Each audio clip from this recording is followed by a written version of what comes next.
Before you even start your day, you already check who noticed you, messages, views, reactions, approval. And without realizing it, your mood is now controlled by strangers.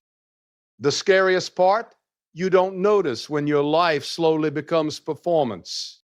Many people don't choose their direction. They adjust it depending on who is watching. You speak differently around different people. You hide opinions to stay acceptable. You delay decisions so nobody disagrees. And slowly, without a single dramatic moment, you stop living a life and start managing impressions. Today, we talk about the cost of needing approval and the freedom that begins when you no longer ask for it. Approval is a fragile foundation for identity. It seems strong at first because it offers immediate feedback, smiles, praise, recognition. We feel seen, validated, acknowledged. But it is a house built on sand, shifting with every gust of opinion, every change of mood, every fleeting trend. Today they cheer, tomorrow they whisper. And suddenly the structure that held you together trembles because it was never yours to begin with. It is human to want acceptance. It is human to seek reassurance. But when that becomes the measure of who you are, you give your life to forces outside your control. Many people live their entire lives in this quiet pursuit. They wake up wondering what others will think of the choices they make, the words they speak, the actions they take.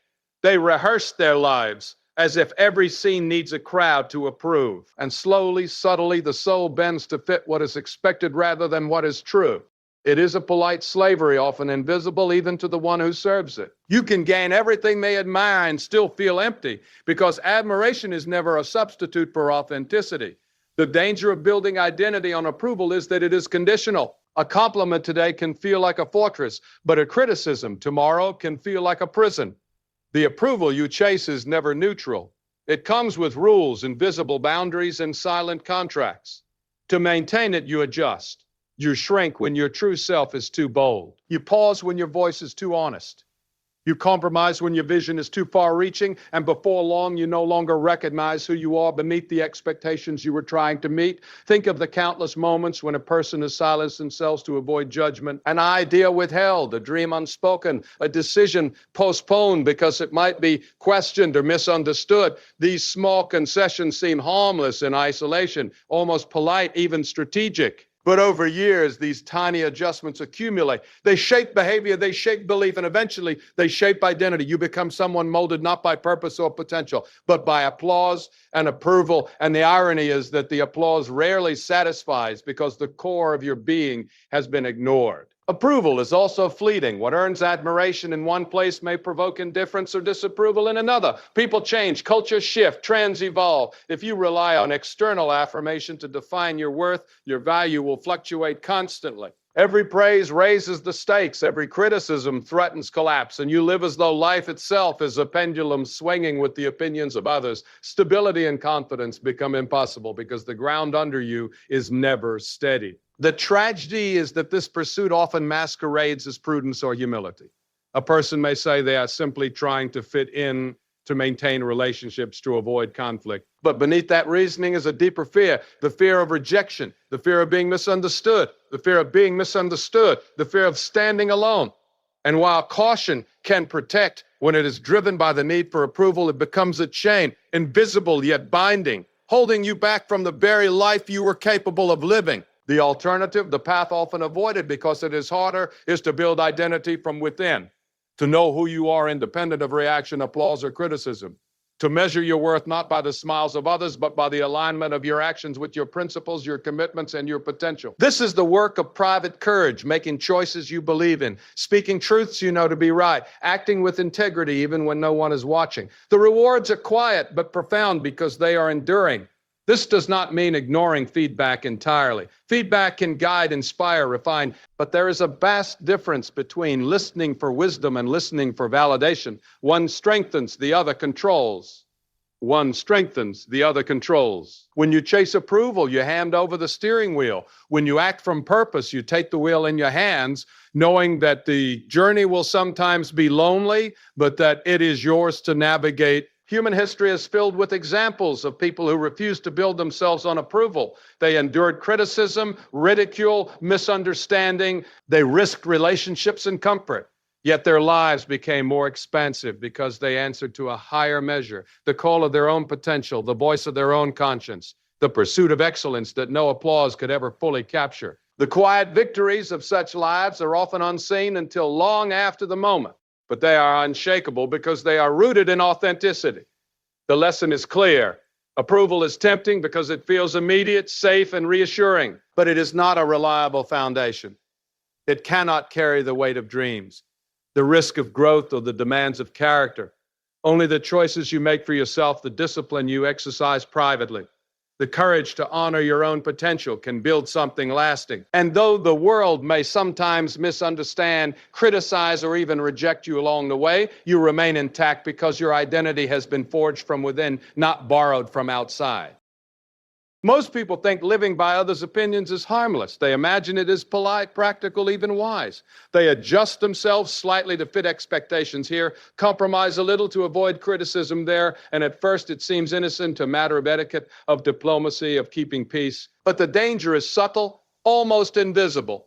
Each time you defer to someone else's judgment, you surrender a piece of direction. You take a step not toward your own purpose, but toward someone else's idea of what your life should look like. And over time, these steps accumulate until the life you are living is not yours at all. It begins with small decisions. The career path you choose because it sounds good to your family. The hobbies you pursue because friends admire them. The words you speak because you don't want to offend. Each decision alone feels minor. You tell yourself, it's just this once, or I'll adjust later.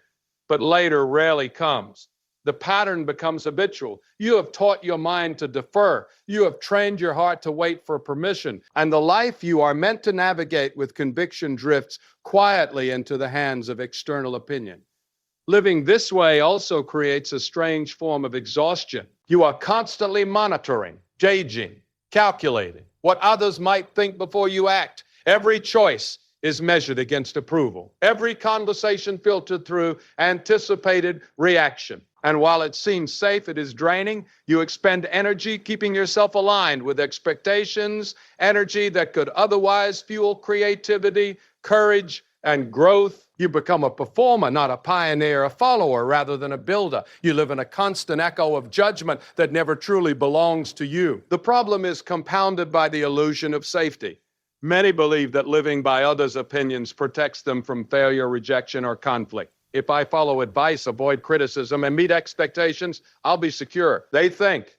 But direction is not built on compliance. It is built on choice. Safety may feel comfortable, but it is a static comfort, like standing in a room with the lights dimmed, seeing only fragments of the path ahead. Without clarity from within, you wander in shadows, mistaking familiarity for certainty. Direction requires alignment with something greater than expectation. It requires a compass calibrated to your own principles, ambitions, and values. When you allow opinions to guide you, the compass spins. One person says one thing, another says something different, and suddenly you are pulled in opposite directions, uncertain which step is forward. Confusion becomes routine. Decisions feel heavy. Progress slows. Life becomes a series of reactions rather than a deliberate pursuit. It is also in these compromises that you begin to forget yourself.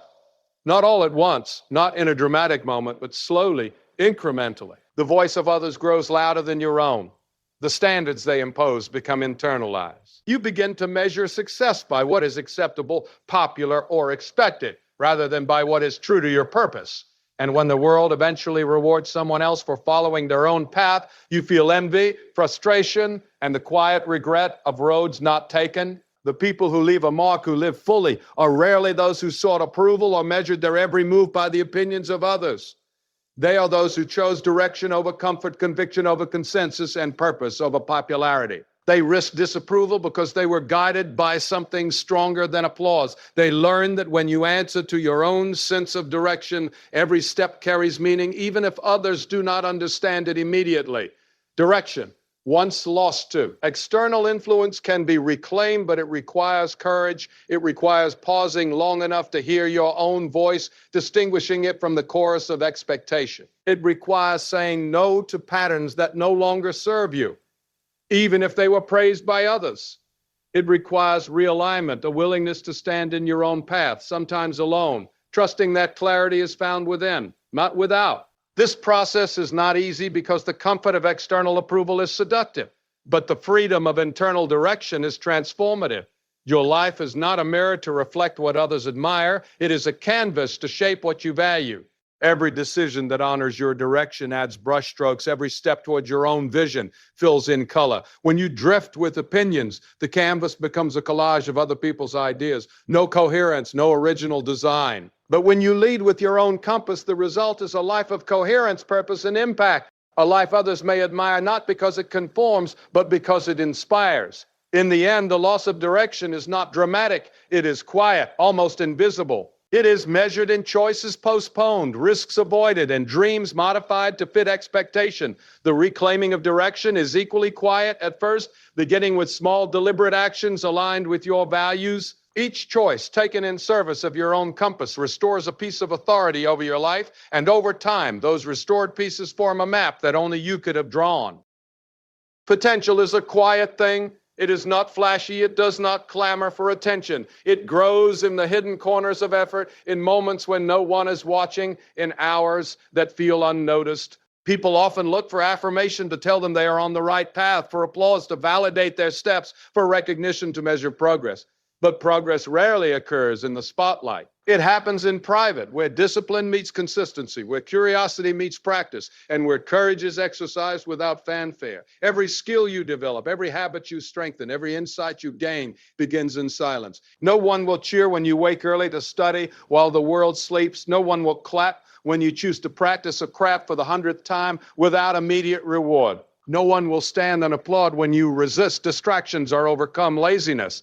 Yet it is in these private acts, repeated again and again, that potential grows stronger. The applause comes later, long after the work has already been done. The danger of relying on external validation is that it conditions you to perform for others rather than yourself. If you need recognition to take action, you will only act when the audience is present, when the praise is guaranteed, when the risk is minimal. You will never fully challenge yourself because growth is rarely safe or convenient. Growth is demanding. Growth often feels uncomfortable. And if you chase applause, you will always avoid the very moments where potential is forged.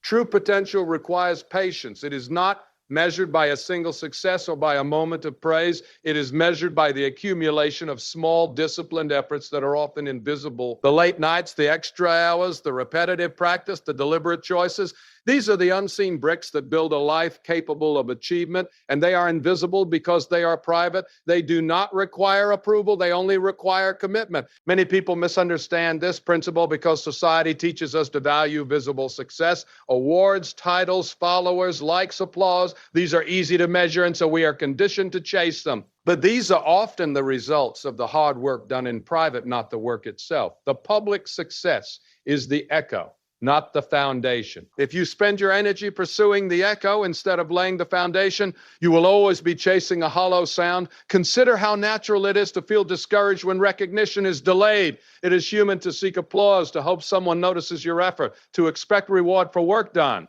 But if you are relying on recognition as proof of worth, you will be constantly frustrated because the world does not operate on your schedule, and the results of your labor rarely announce themselves immediately.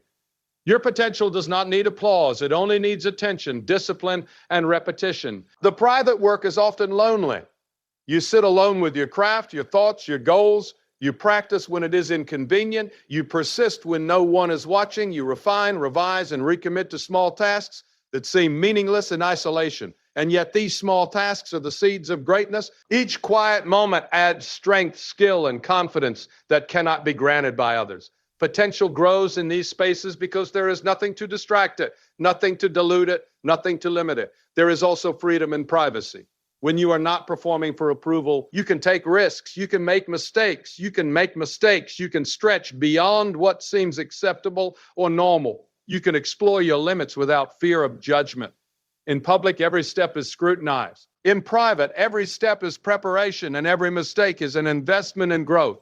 Your potential expands when it is allowed to grow in this protected private space. And when the moment comes for the world to see your results, it will appear sudden. Others will marvel at your skill, your discipline, your success. They will call it natural talent, luck, or genius. But you will know the truth. It was not sudden at all. It was the product of countless private moments, repeated and refined over time. The applause did not create the potential. It only reflected it. Your potential had already been cultivated long before it was visible. The greatest achievers in history understood this principle intuitively. They worked when no one could watch. They trained when no one applauded. They persisted when recognition seemed distant. And because they understood that growth is private and reward is public, they were willing to do what others would not. They built strength when it was unseen, and when the moment arrived, their potential had already matured, ready to perform. So remember this: your potential does not need validation. It does not need applause. It grows quietly in the hours no one counts, in the effort no one notices, in the choices no one witnesses. If you chase recognition before you build capability, you will find yourself dependent, anxious, and limited. If you invest in your potential privately, patiently, relentlessly, you will become unstoppable. And the world will one day take notice, not because it shaped you, but because you allowed yourself to grow without waiting for anyone to approve. Fear of rejection is one of the quietest and most relentless prisons a person can live in. It does not shout. It does not demand change. Instead, it whispers, subtle but persistent. What if they don't approve? What if they laugh? What if you fail? At first, these whispers seem harmless, even reasonable. They are self-protective, guiding us away from pain, disappointment, and embarrassment. But if you listen too closely, they grow louder, more controlling, until every choice, every dream, every risk is filtered through the question of acceptance. And a life lived through this lens, no matter how safe, is a life of limitation. Many people never realize how safe is a life of limitation. Many people never realize how much this fear shapes them. They modify their words, their actions, their ideas, their ambitions, all to avoid disapproval. A great opportunity is never pursued. A risk that could transform a life is avoided because someone might say no, might judge, might criticize. And in doing so, they sacrifice growth for safety, courage for comfort, and potential for conformity. Every avoided rejection becomes a brick in the wall that contains them. The irony is that rejection is inevitable, even for those who try hardest to please. No matter how careful, how accommodating, how strategic, there will always be someone who disagrees, someone who criticizes, someone who doubts. Life is not arranged to satisfy everyone, and if your choices are dictated by the fear of rejection, you are handing control of your destiny to forces you cannot manage. You become a prisoner of opinions, not a master of your own path. Greatness, by contrast, requires the courage to step into the unknown despite fear. It requires the willingness to speak truth when it might be rejected. It requires acting on vision, even if the world does not immediately understand. Every person who achieves extraordinary things has faced rejection repeatedly. They were not fearless, they were persistent, they did not let fear dictate their actions. And because they acted in spite of doubt, they discovered possibilities that others never imagined. Fear of rejection is particularly powerful because it often disguises itself as prudence. It sounds wise. Wait until they are ready. Don't risk it now, maybe later. But prudence without courage is paralysis. When fear dictates timing, potential is postponed indefinitely.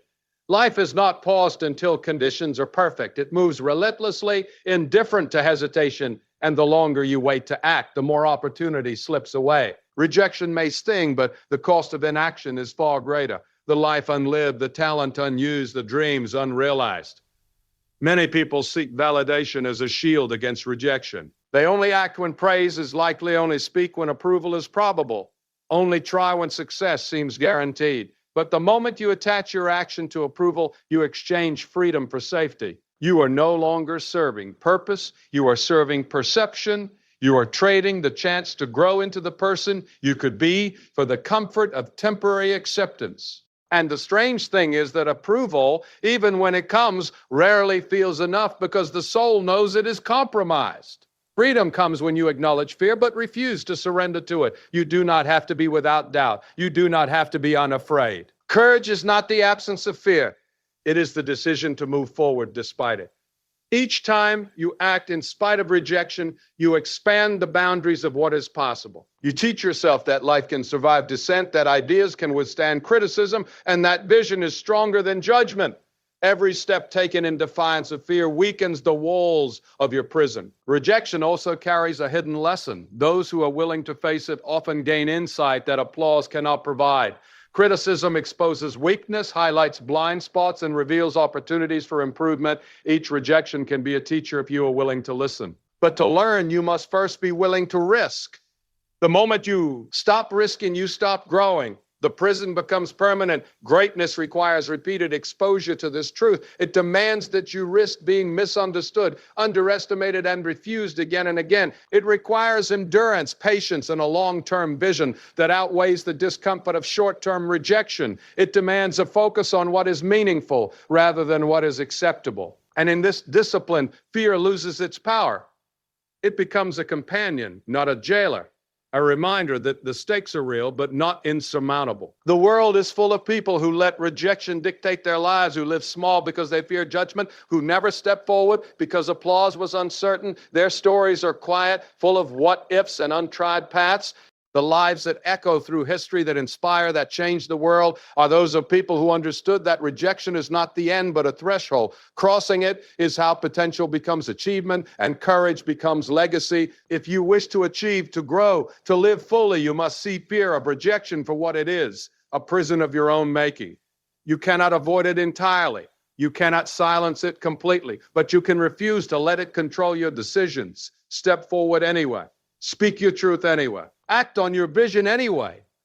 And in doing so, you discover that the walls of your prison were never as strong as you feared, and that your potential is far greater than any rejection could ever contain.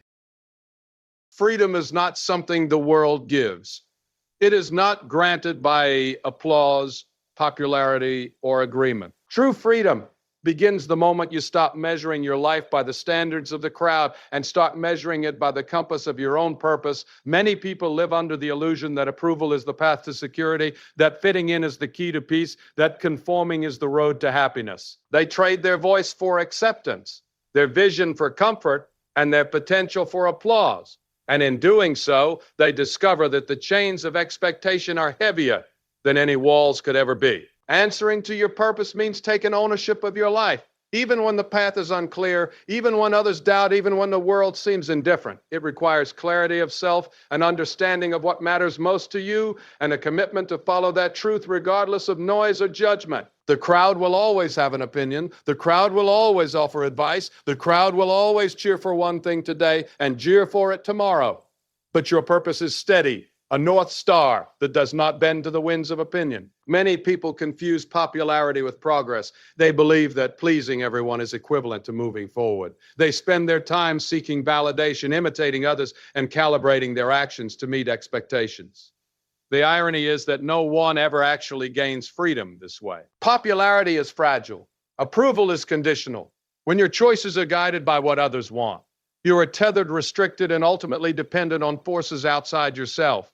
True freedom disappears the moment you trade your own vision for someone else's applause. Purpose, on the other hand, has a quiet authority. It does not need to shout. It does not require external acknowledgement. When you act from purpose, you act with consistency and clarity. Every choice aligns with something larger than fear, larger than comfort, larger than temporary approval. Purpose is demanding because it is honest. It asks you to take responsibility for your life, to bear the weight of decisions, and to act even when no one is watching. But that demand is what frees you, because freedom is never found in avoidance, in compromise, or in pandering to the crowd. The crowd is tempting because it is easy to follow, because it offers temporary comfort, because it provides a sense of security. To conform is to feel accepted, to avoid confrontation, to glide along familiar paths. But ease comes at a cost. When you answer to the crowd, your potential is limited by the narrow perspective of others. Your creativity, courage, and influence are all filtered through their expectations. Every decision that sacrifices your purpose for acceptance builds invisible chains, and over time, those chains feel unbreakable. Freedom begins when you reclaim authority over your own life. It begins when you accept that approval is optional, that judgment is inevitable, and that the only standard that truly matters is your own commitment to your purpose. That is the moment you stop living reactively and start living intentionally. It is the moment your actions are guided by conviction rather than consent, by vision rather than validation, and by principle rather than popularity. Living by purpose requires courage because it often means standing alone. It may mean defying popular opinion, taking paths misunderstood by others, or risking criticism and isolation. But solitude is not failure. It is preparation. It is the quiet space in which authenticity grows. And the more you choose purpose over conformity, the stronger your foundation becomes, until the approval of the crowd feels irrelevant compared to the fulfillment of your own calling. Purpose also brings clarity. When you have a compass, decisions become easier. Choices align naturally. Opportunities are weighed not by potential applause, but by alignment with your mission. Life becomes coherent rather than scattered, focused rather than reactive. And in this coherence, freedom is experienced not as a distant dream, but as a daily reality. You are no longer subject to the sway of approval, the fear of judgment, or the noise of opinion. You are guided by your own understanding of what is meaningful. History is full of examples of people who achieved greatness because they answered to purpose rather than the crowd. They endured skepticism, ridicule, misunderstanding, and resistance. They risked comfort, convenience, and acceptance. And yet their lives became expansive because they were grounded in truth, not approval. They understood that freedom is never found in the applause of others, but in the courage to act according to your own convictions. Every moment you live by purpose rather than popularity is a step toward liberation. Each choice made in alignment with your values strengthens independence. Each action taken in service of your vision builds confidence. And the cumulative effect of these choices is remarkable. A life no longer swayed by external pressures, a life capable of bold decisions, a life free enough to pursue excellence, influence, and fulfillment on your own terms.